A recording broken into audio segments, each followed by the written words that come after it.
لیقضی اللہ امرا کان مفعولا، تاکہ جو فیصلہ ہو جانا تھا اللہ اس فیصلے کو کر گزرے جو اللہ کے علم میں طے تھا۔ اور اللہ کے علم میں طے یہ تھا کہ چیونٹی کو ہاتھی سے لڑوائے اور ہاتھی پر غالب کروا دے، یا ممولے کو شاہین سے لڑوا دے۔ ممولا چھوٹا پرندہ ہوتا ہے، شاہین بڑا طاقتور پاورفل وہ پرندہ ہے، ایگل اور بہت طاقتور سمجھا جاتا ہے۔ تو اللہ اس طرح کرتا ہے کہ چیونٹی کو ہاتھی سے لڑوا دے اور ممولے کو شاہین سے لڑوا دے، اور شاہین کو مغلوب کر دے اور ممولے کو جتا دے، فتح عطا فرما دے، دنیا کے سامنے آئے کہ ہاں حق ادھر ہے، کمزور ہونے کے باوجود بھی یہ غالب آ گئی۔ اور یہ صرف بدر کے میدان میں نہیں ہوا، ہمیشہ سے یہ ہوتا آیا ہے، اللہ اسی طرح کرتا آیا۔ دیکھیے ہمیشہ تو مسلمانوں کو فتح نصیب نہیں ہوگی، جیت اور کامیابی و کامرانی نصیب نہیں ہوگی، اس لیے کہ حدیث میں آیا کہ جنگ کنویں کے ڈول کی طرح ہے۔ للہ خمسہ وللرسول ولذی القربى والیتامى والمساکین وابن السبیل ان کنتم آمنتم باللہ وما انزلنا علی عبدنا یوم الفرقان یوم التقى الجمعان واللہ علی کل شیء قدیر۔ آج کے درس کا آغاز ہم اللہ کے فضل و کرم سے سورۃ الانفال کی آیت نمبر 41 سے شروع کر رہے ہیں۔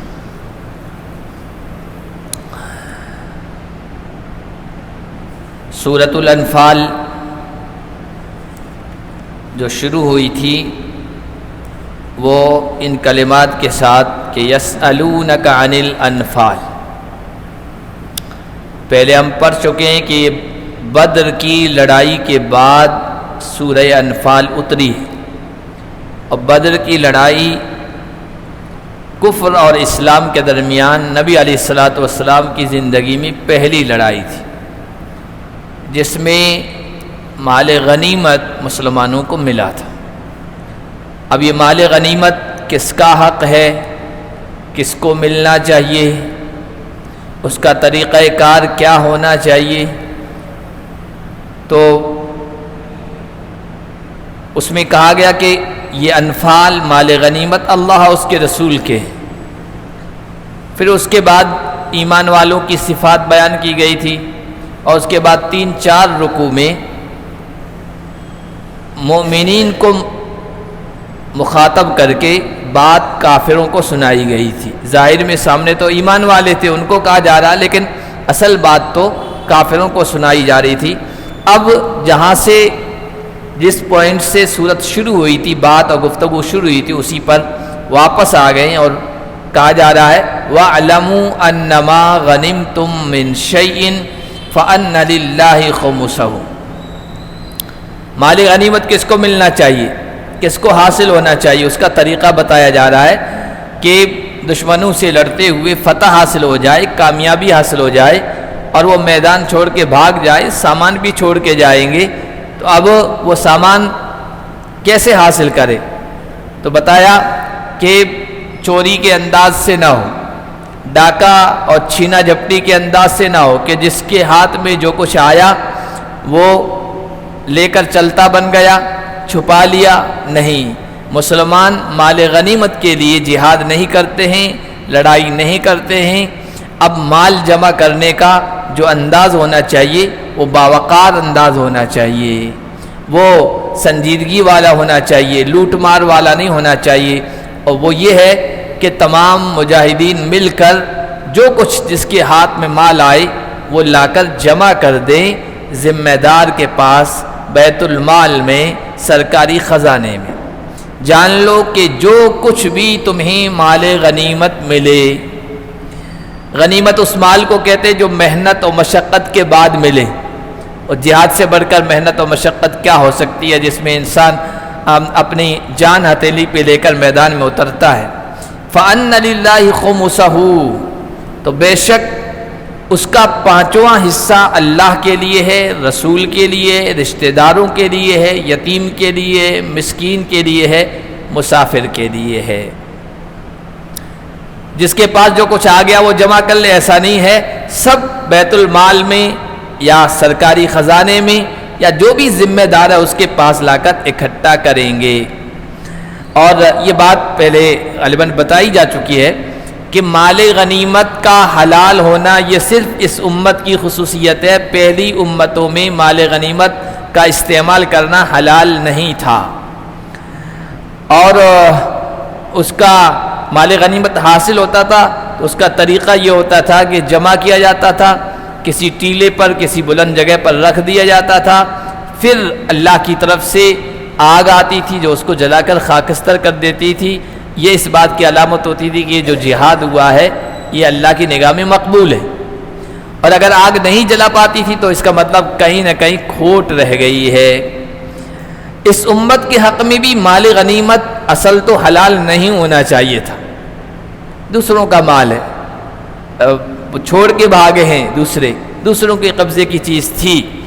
اصل تو حلال نہیں ہونا چاہیے تھا، لیکن حلال کیوں ہوا؟ حضرت شاہ ولی اللہ محدث دہلوی رحمۃ اللہ علیہ جو بہت بڑے عالم گزرے ہیں، اس دور کے جب مغلیہ حکومت کا چراغ ٹمٹما رہا تھا، ختم ہو رہا تھا، مسلمانوں کی حکومت یہاں کمزور پڑ رہی تھی اور انگریز دبے پاہوں یہاں آ رہے تھے اور قبضہ کر رہے تھے، اس زمانے کے عالم ہیں اور بڑے دور اندیش، دور تک دیکھنے والے، اللہ نے بڑا علم اور بڑی گہرائی بصیرت سے نوازا تھا۔ انہوں نے کہا کہ اس امت کے لیے مال غنیمت کو حلال اس لیے کیا گیا کہ پچھلی جو قومی تھی، امتی تھی یا جو نبی تھے، وہ ایک خاص وقت تک کے لیے آئے تھے، خاص علاقے کے لیے آئے تھے، خاص خطے، خاص لوگوں کے لیے آئے تھے، تو ان کو دین کی محنت بس اسی خاص علاقے میں کرنی تھی، اپنے علاقے میں، دور جانے کی نوبت نہیں تھی، تو ان کو کھانے پینے کی چیزوں کی، کمک کی، رسد کی زیادہ ضرورت نہیں تھی۔ لیکن اللہ کے نبی صلی اللہ علیہ وسلم خاص خطے علاقے کے لیے نہیں آئے ہیں،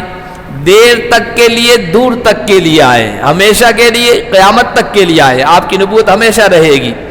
تو نبیوں والا کام امت کو کرنا ہے اور ہمیشہ کے لیے کرنا ہے، پوری دنیا میں اللہ کے دین کو غالب کرنے کی کوشش کرنا ہے، اور اللہ کے دین کو غالب کرنے کی کوشش کریں گے تو ظاہر سی بات ہے ٹھنڈے پیٹوں کافر لوگ برداشت نہیں کریں گے، رکاوٹیں ڈالیں گے، پریشانیاں کھڑی کریں گے، دین اسلام کا پرچار نہیں کرنے دیں گے، تو پھر ظاہر سی بات ہے مسلمان بھی چپ تو نہیں بیٹھے رہیں گے نا، مقابلہ کریں گے، مقابلے کی شکل جہاد ہے۔ تو پیچھے بھی پچھلے درس میں ہم نے پڑھا وَقَاتِلُوهُمْ حَتَّى لَا تَكُونَ فِتْنَةٌ، ان سے لڑو یہاں تک کہ فتنہ باقی نہ رہے۔ اب فتنہ باقی نہ رہے کیا مطلب؟ فتنہ یہ ہے کہ دشمن قومیں اسلام کی تبلیغ کرنے نہ دیں اور اسلام کا بول بالا نہ ہونے دیں، اسلام کا پیغام انسانیت تک پہنچانے میں رکاوٹیں کھڑی کریں، اور ان کا غلبہ رہے گا، تسلط رہے گا، کنٹرول رہے گا، تو وہ دوسروں کو اسلام کے قریب نہیں آنے دیں گے۔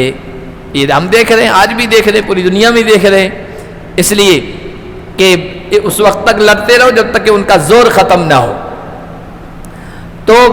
کافروں کا زور بھی ختم کرنا ہے، اسلام کا پیغام پوری دنیا تک پہنچانا ہے، قیامت تک کے لیے کام کرنا ہے، تو اس کے لیے ظاہر سی بات ہے پوری دنیا میں امت جائے گی، ہر جگہ ان کے ہم نوا نہیں ہیں، حمایتی نہیں ہے، ساتھ دینے والے نہیں ہیں، انصار نہیں ہے، مخالفین ہے، تو کہا گیا کہ جاؤ پوری دنیا میں مقابلہ کرو، اللہ کے راستے میں جہاد کرو، اور جو مال غنیمت حاصل ہو اس کے ذریعے سے کام چلاؤ۔ تو فرمایا یہ مال غنیمت اس کے 5 حصے کیے جائیں گے، 4 حصے تو مجاہدین میں تقسیم ہوں گے، اور 5واں جو حصہ ہوگا وہ کہا اللہ کے لیے۔ اللہ کا تو نام آیا ہے تبرک کے لیے، برکت کے لیے، اللہ کو کسی چیز کی ضرورت نہیں ہے، لیکن چونکہ یہ مال دوسروں سے حاصل ہوا ہے نا، ذہن میں آ سکتا ہے یہ مال تو دوسروں کا حاصل کیا ہوا ہے، چھینا جھپٹی والی کمائی ہے، یہ تو صحیح نہیں ہے، تو جو لوگ اس کو حاصل کریں گے، جن کو یہ تقسیم کیا جائے گا، ان کی دلداری کے لیے کہا گیا کہ نہیں یہ بالکل پاکیزہ ہے، حلال ہے، اللہ کہہ رہے میرا بھی اس میں حصہ ہے، فَأَنَّ لِلَّهِ، تم بالکل بے جھجک ہو کر اس کو استعمال کرو۔ پانچواں حصہ اس کا اللہ کے لیے، اس کے رسول کے لیے ہے، پانچواں حصہ جمع کرنا پڑے گا، باقی 4 حصے مجاہدین پر تقسیم ہوں گے۔ اور مجاہدین وہ ہوتے تھے جن کی باقاعدہ کوئی تنخواہ نہیں ہوتی تھی، اجرت نہیں ہوتی تھی، جہاد کے لیے ان کو کچھ نہیں ملتا تھا، ہر ایک آدمی مجاہد تھا، لڑنے والا تھا، ٹریننگ یافتہ تھا، ٹرینڈ تھا اور ہتھیار چلانا جانتا تھا، ہتھیار بھی اس کے خود کے ہوتے تھے، اللہ کے دین کے غلبے کے لیے لڑتا تھا، تو ان کو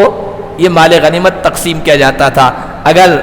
بغیر سواری کے ہے، گھوڑے وغیرہ کے بغیر ہے تو اس کو 1 حصہ ملتا تھا، گھوڑے ہیں تو اس کو 2 یا 3 حصے ملتے تھے، گھوڑے کا خرچ بھی ملتا تھا، خود کا بھی ملتا تھا، اس طور پر اس کو تقسیم کیا جاتا تھا۔ تو فرمایا 5واں حصہ اللہ کے رسول کے لیے ہے، وَلِذِي الْقُرْبَى وَالْيَتَامَى، اللہ کے نبی کے رشتہ داروں کے لیے ہے۔ اب علماء کہتے ہیں اللہ کے نبی اس دنیا میں نہیں رہے اور اللہ کے نبی کے رشتہ داروں کا بھی حصہ ختم ہو گیا ہے۔ حضور کے زمانے میں ان کو اس 5ویں حصے میں سے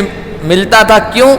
اس وجہ سے کہ اللہ کے نبی کے رشتہ داروں نے زمانہ جاہلیت میں بھی، یعنی ابھی تک مسلمان نہیں ہوئے تھے تب بھی اور مسلمان ہونے کے بعد بھی اللہ کے نبی کا ہر طرح سے ساتھ دیا تھا۔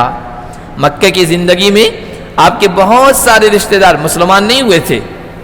لیکن جب مکے والوں نے سوشل بائیکاٹ کیا شیب ابی طالب میں،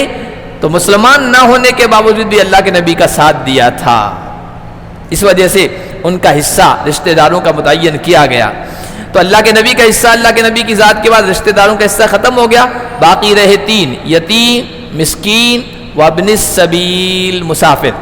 اپنے وطن میں اگرچہ مالدار ہے لیکن سفر کے دوران اس کو ضرورت پیش آ گئی ہے، مال لٹ گیا ہے، چوری ہو گیا ہے یا کوئی بھی ضرورت پیش آ گئی اس کو، تو اس کو بھی زکوٰۃ میں بھی سے بھی دے سکتے ہیں، یہ تو خمس ہے، 5ویں حصے میں بھی اس کی مدد کی جاتی تھی، اس کی امداد کی جاتی تھی اور کی جاتی رہے گی۔ اور علماء نے لکھا اللہ کے نبی صلی اللہ علیہ وسلم کے رشتہ داروں کا حصہ اگرچہ ختم کر دیا گیا ہے، لیکن یہ جو یتیم ہیں، یتیم کہتے ہیں جس کے ماں باپ نہ ہو، سرپرست نہ ہو، مسکین عام حاجت مند ضرورت مند انسان، اس میں اللہ کے نبی کے رشتہ دار اگر فقر و فاقے میں مبتلا ہیں، تنگ دست ہیں، تو ان کو دیا جائے گا، بلکہ دیتے وقت سب سے آگے ان کو رکھا جائے گا، کیونکہ اللہ کے نبی کے رشتہ دار ہیں، خاندان اللہ کے نبی کے خاندان کے ہیں، اگر وہ ضرورت مند ہو تو پہلے ان کو ترجیح دی جائے گی، ان کی ضرورت پوری کی جائے گی۔ ان کنتم آمنتم باللہ، یہ حصے تمہارے لیے متعین کیے جا رہے ہیں، اس طریقے سے تم کو مال غنیمت استعمال کرنا ہے اگر تم اللہ پر ایمان رکھتے ہو۔ اللہ کو دیکھا نہیں ہے، اللہ کو کسی نے دیکھا نہیں ہے، لیکن ایمان بالغیب رکھتے ہیں اور دل کے یقین کے ساتھ، گہرائی کے ساتھ، خوش دلی کے ساتھ اللہ کو مانتے ہو۔ وما انزلنا علی عبدنا، اور جو کچھ ہم نے اپنے بندے پر یوم الفرقان، فیصلے والے دن اتارا، کیا اتارا تھا؟ اللہ کے نبی پر وحی اتاری تھی، اللہ کے نبی پر فرشتوں کی مدد اتاری تھی، اور تم نے اپنے آنکھوں سے اس کا مشاہدہ کیا ہے۔ جس طرح ان چیزوں پر یقین رکھتے ہو، اس تقسیم پر خوش دلی کے ساتھ یقین رکھو کہ اللہ اور اس کے رسول نے یہ مال غنیمت کی تقسیم ہمارے فائدے کے لیے کی ہے۔ یوم التقى الجمعان، جو کچھ اللہ نے اپنے بندے پر فرقان کے دن،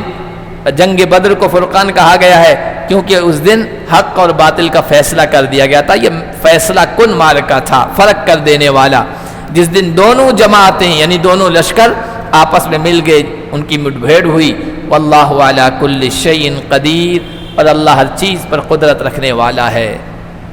جو چاہے کرے اس کو کوئی روک نہیں سکتا۔ اللہ اپنی قدرت دکھانے پہ آئے تو کمزوروں کو، نہتوں کو، سامان حرب و ضرب یعنی جنگی ساز و سامان نہ رکھنے والوں کو،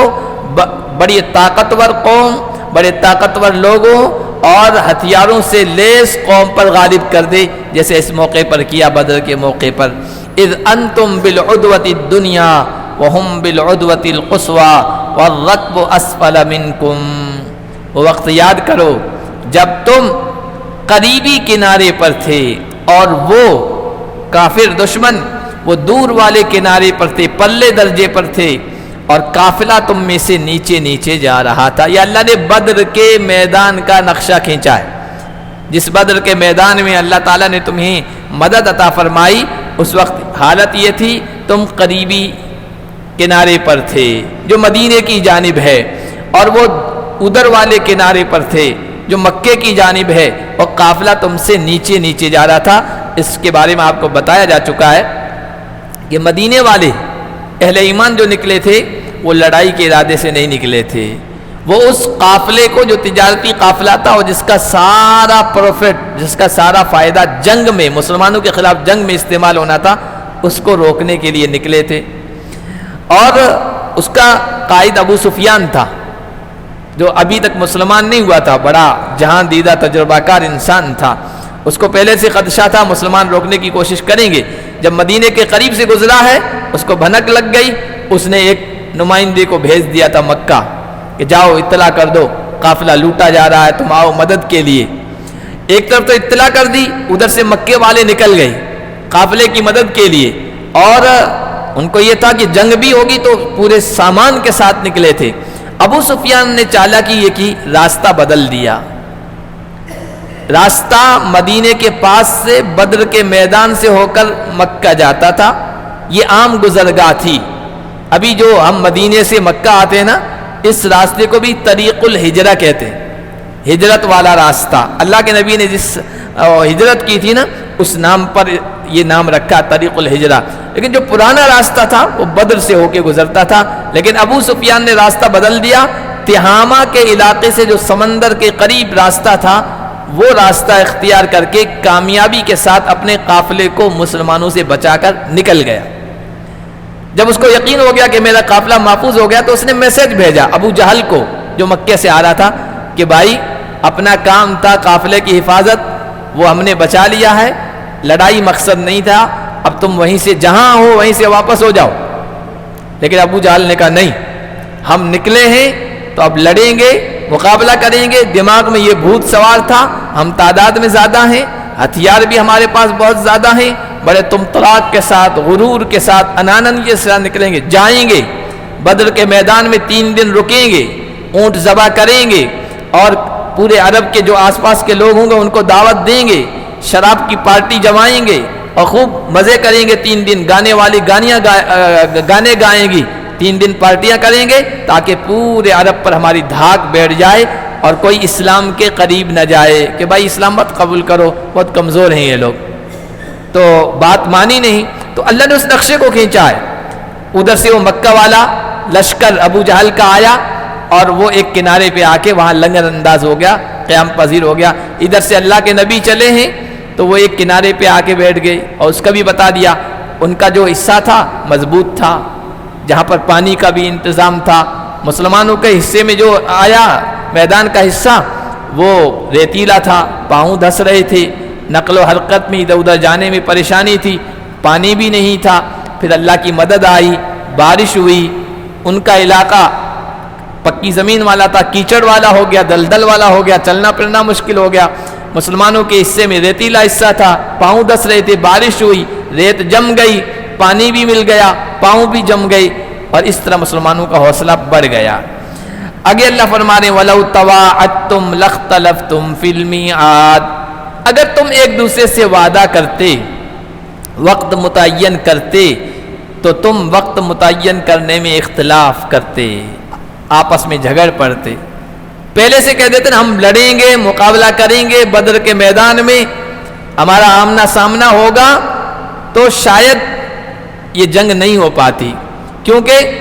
مسلمان دیکھتے عین موقع پر بھائی ہماری تعداد کم ہے،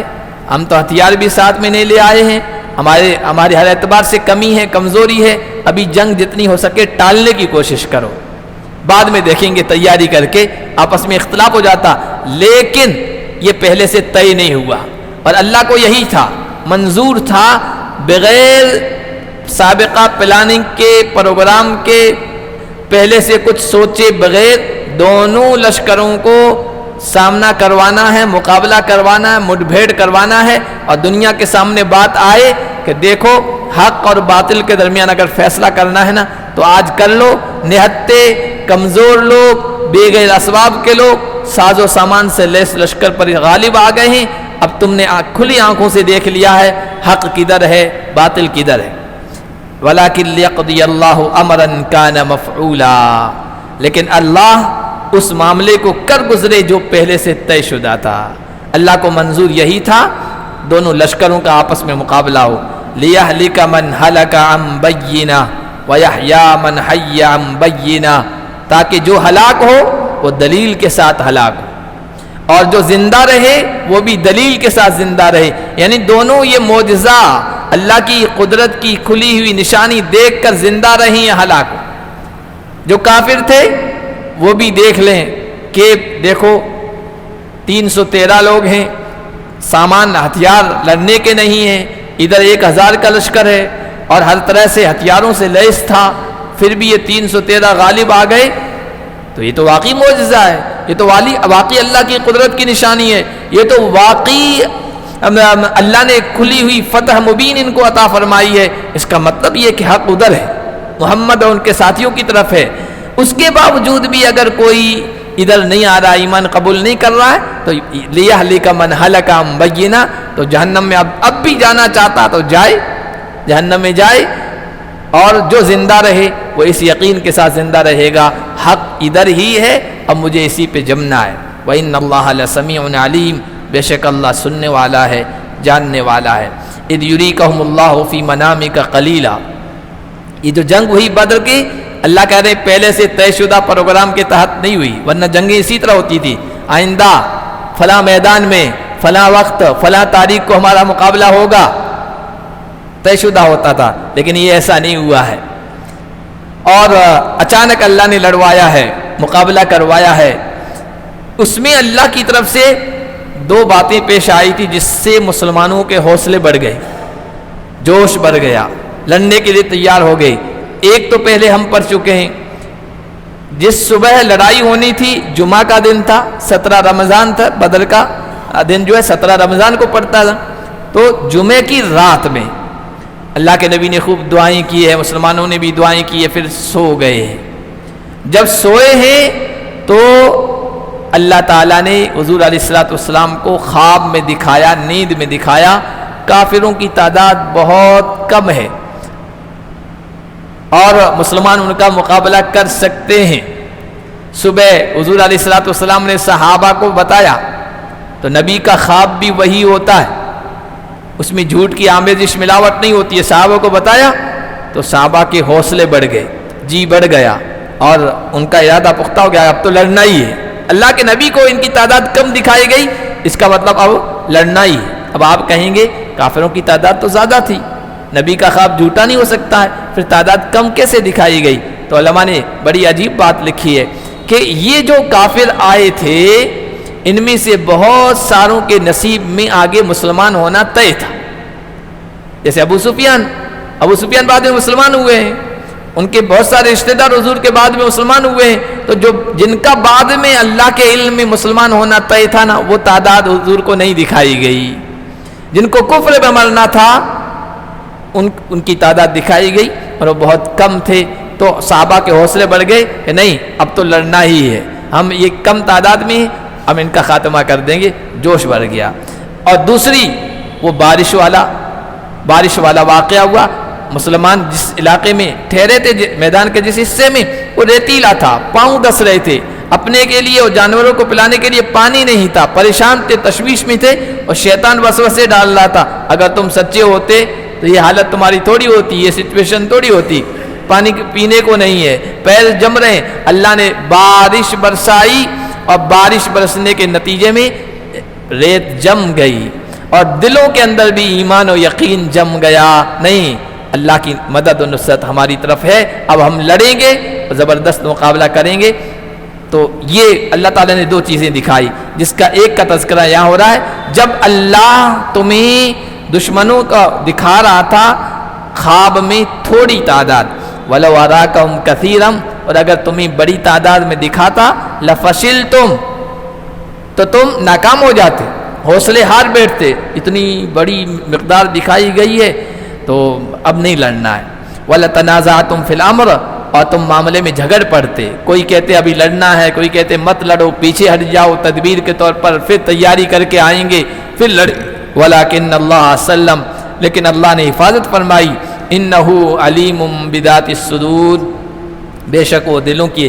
بھیدوں کو، دلوں کے رازوں کو جاننے والا ہے۔ تمہارے دل کی کیا کیفیات تھی، کیا خیالات آ رہے تھے، کیا سوچیں آ رہی تھی، اللہ کو سب پتہ تھا۔ وَإِذْ يُرِيكُمُهُمْ إِذِ الْتَقَيْتُمْ فِي أَعْيُنِكُمْ قَلِيلًا، اور جب تم آپس میں تمہاری مٹ بھیڑ ہوئی، ان سے جب تم ملے، مقابلہ ہوا، تو انہیں تمہاری آنکھوں میں کم دکھا رہا تھا، وَيُقَلِّلُكُمْ فِي أَعْيُنِهِمْ، اور ان کی آنکھوں میں تمہاری تعداد کو کم دکھا رہا تھا۔ دونوں طرف سے معاملہ ہوا، کافروں کی تعداد مسلمانوں کو کم دکھائی تاکہ مسلمانوں میں جوش آ جائے، حوصلہ بڑھ جائے، لڑائی کے لیے پختہ ہو جائیں، اور مسلمانوں کی تعداد کافروں کو کم دکھا رہا، مسلمان پہلے سے کم تھے لیکن کافروں کو اور کم نظر آ رہے تھے۔ انہوں نے جب دیکھا مسلمانوں کی تعداد بہت کم ہے تو وہ بھی اور حوصلے ان کے بڑھ گئے کہ نہیں لڑنا ہے، اور یہ مٹھی بھر ہیں، ان کا خاتمہ ہی کر دیں، نہ رہے بانس نہ بجے بانسری، ہمیشہ کے لیے ہمارے لیے درد سر، آگے بن جائیں گے، اب تو لڑنا ہے، پیچھے نہیں ہٹنا ہے۔ یہ اللہ نے اس لیے کروایا، مسلمانوں کی نگاہوں میں کافروں کی تعداد کم اور کافروں کی نگاہوں میں مسلمانوں کی تعداد کم دکھائی، لیقضی اللہ امرا کان مفعولا، تاکہ جو فیصلہ ہو جانا تھا اللہ اس فیصلے کو کر گزرے، جو اللہ کے علم میں طے تھا، اور اللہ کے علم میں طے یہ تھا کہ چیونٹی کو ہاتھی سے لڑوائے اور ہاتھی پر غالب کروا دے، یا ممولے کو شاہی سے لڑوا دے۔ ممولا چھوٹا پرندہ ہوتا ہے، شاہی بڑا طاقتور پاورفل وہ پرندہ ہے، ایگل اور بہت طاقتور سمجھا جاتا ہے۔ تو اللہ اس طرح کرتا ہے کہ چیونٹی کو ہاتھی سے لڑوا دے اور ممولے کو شاہی سے لڑوا دے، اور شاہی کو مغلوب کر دے اور ممولے کو جتا دے، فتح عطا فرما دے، دنیا کے سامنے آئے کہ ہاں حق ادھر ہے، کمزور ہونے کے باوجود بھی یہ غالب آ گئی۔ اور یہ صرف بدر کے میدان میں نہیں ہوا ہے، ہمیشہ سے یہ ہوتا آیا ہے، اللہ اسی طرح کرتا آیا۔ دیکھیے ہمیشہ تو مسلمانوں کو فتح نصیب نہیں ہوگی، جیت اور کامیابی اور کامرانی نصیب نہیں ہوگی، اس لیے کہ حدیث میں آیا کہ جنگ کنویں کے ڈول کی طرح ہے، ڈول کبھی ادھر کبھی ادھر، کبھی اس پالے میں کبھی اس پالے میں، تو یہ تو ہوتا آیا ہے، لیکن نتیجے کے طور پر، آخری رزلٹ کے طور پر ہمیشہ مسلمان غالب آئیں گے۔ تو اللہ اس طرح دکھاتا رہتا ہے، کمزوروں کو ہمیشہ طاقتوروں پر غالب کرتا رہتا ہے، تاکہ دنیا کی آنکھیں کھلیں کہ حق کدھر ہے، جان جائیں۔ آپ پوری مسلمانوں کی تاریخ تو ہٹا کے دیکھ لیجیے، آج بھی دیکھ لیجیے، آج بھی دنیا میں جہاں کہیں بھی مسلمانوں کے غیر مسلموں سے، اہل ایمان کی کافروں سے جنگیں ہو رہی ہے نا، وہ یہی ہے، مسلمان ہر اعتبار سے کمزور ہے۔ افغانستان میں امریکہ آیا، دیکھو کیسے بھاگا، اس سے پہلے برطانیہ آیا، اس کی بھی خبر بنی، اس سے پہلے روس آیا، ہے کیا افغانستان؟ کچھ نہیں ہے ان کے پاس، ڈھنگ کا لباس پہننے کے لیے نہیں ہے، کھانے کے لیے نہیں ہے، رہنے کے لیے کچھ نہیں ہے، لیکن بڑی بڑی طاقتیں وہاں آ کر بھاگی۔ اور اس کے علاوہ بھی دیکھ لیں آپ، سیریا میں جو کچھ حالات آئے تو پوری دنیا کی طاقتیں بشار الاسد کی اس میں حمایت میں تھی، لیکن اللہ کے بندے ڈٹے رہے، جمے رہے، دیکھو غالب آ گئے، دنیا کی آنکھیں پٹی کی پٹی رہ گئی، یہ کیا ہو گیا ہے۔ آج آپ فلسطین میں دیکھیے، یہ جو غزہ والا علاقہ فلسطین کا، ان کے پاس کچھ بھی نہیں ہے، ایک سریا جانے نہیں دیا جاتا ہے وہاں اندر، لوہے کا کوئی ٹکڑا نہیں جانے دیا جاتا، کیونکہ ہتھیار بنا لیں گے کسی طریقے سے، ادھر سے ادھر سے اپنے طور پر وہ لوگ کر رہے ہیں۔ لیکن دنیا کے اوپر جس فوج کی دھاک بیٹھی ہوئی تھی اسرائیلیوں کی، کہ ان کی طرف کوئی ہتھیار نہیں جا سکتا، ان کا آئرن ڈوم بہت خطرناک ہے، سوئی بھی پھینکو اس کو کیچ کر لیتا ہے، اور یہ فلاں، وہ سارا روب دبدبہ اللہ نے ختم کروا دیا۔ آج بھی مقابلے پہ ہونا تو یہ چاہیے پورا غزہ صاف کر دیا جاتا، ایک بھی وہاں دشمنوں کا مقابلہ کرنے والا نہیں رہتا، لیکن جمے ہوئے روزانہ خبریں آ رہی ہے، 2 3 4 5 6 7 سارے مردار ہو رہے ہیں، جہنم میں جا رہے ہیں سامنے سے۔ تو یہ اللہ دکھاتا ہے، وَإِلَى اللَّهِ تُرْجَعُ الْأُمُورُ، سارے معاملات اللہ کی طرف لوٹائے جائیں گے۔ اللہ جو کچھ چاہے، جب چاہے، جس طرح چاہے کر سکتا ہے، اللہ کے قبضے قدرت میں ہے۔ اللہ جب چاہے کمزوروں کو طاقت پر غالب کر دے، اللہ جب چاہے تو نہتوں کو ہتھیاروں سے لیس طاقت قوت اور لشکر پر غالب کر دے. اللہ کی نگاہ میں ہتھیاروں کی زیادتی یا لوگوں کی اور فوج کی زیادتی کوئی معنی نہیں رکھتی ہے. آگے اللہ تعالیٰ نے کچھ اصول بیان فرمائے فتح کے، کامیابی کے، اللہ کی مدد کے اترنے کے 6-7 اصول بیان فرمائے. یہ بدر کا تذکرہ کر کے یہ کہا کہ بدر میں تو ہماری خصوصی مدد شامل حال تھی اور چٹ پٹ آنن فانن ہم نے معاملہ نمٹا دیا تھا اور مسلمانوں کو غالب کر دیا تھا. آگے قیامت تک اے ایمان والو اگر تمہیں غالب رہنا ہے تو پھر تمہیں اپنے اندر چند چیزیں اختیار کرنی پڑے گی، پیدا کرنی پڑے گی. وہ کیا چیزیں ہیں انشاءاللہ اگلے درس میں اگلے رکوع میں ہم پڑھیں گے. وہ اللہ نے 7 اصول بیان فرمائے کامیابی کے، اور بہت اہم اصول ہے، صرف میدان جہاد کے نہیں بلکہ زندگی کے میدان میں اگر کامیاب ہونا ہے انسان کو یا ایک پوری جماعت کو یا پورے لشکر کو تو ان اصولوں کو اپنانا پڑے گا، جو بہت ہی اہم اصول ہیں. انشاءاللہ اگلے درس میں ہم پڑھیں گے. اللہ پاک ہم سب کو قرآن کی ہدایت کے مطابق زندگی بسر کرنے کی توفیق عطا فرمائے.